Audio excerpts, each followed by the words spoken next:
Frank Vogel says Lakers aren't targeting specific skill set with final roster spot. Frank Vogel expects the Lakers to target the best player available with their final roster spot. If there was one thing that was sure to happen with one of the two open roster spots the Los Angeles Lakers had, it was that they were going to sign a center.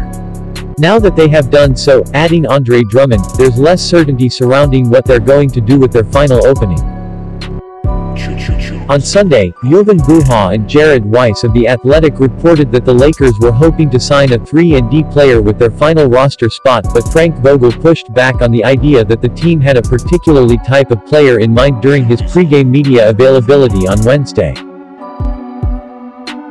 "I'm not sure exactly where that's going to fall, but we're continuing to monitor what guys could become available," Vogel said.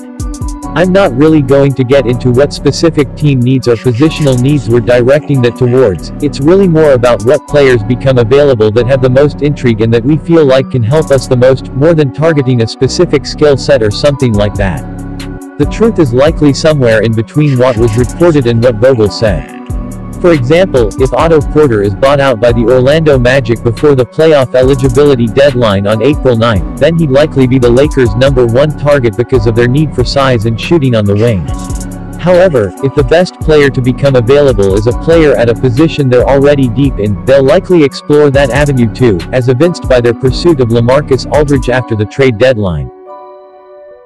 In layman's terms, the Lakers have one goal with their final roster spot that supersedes any other goal, and that's to simply get better.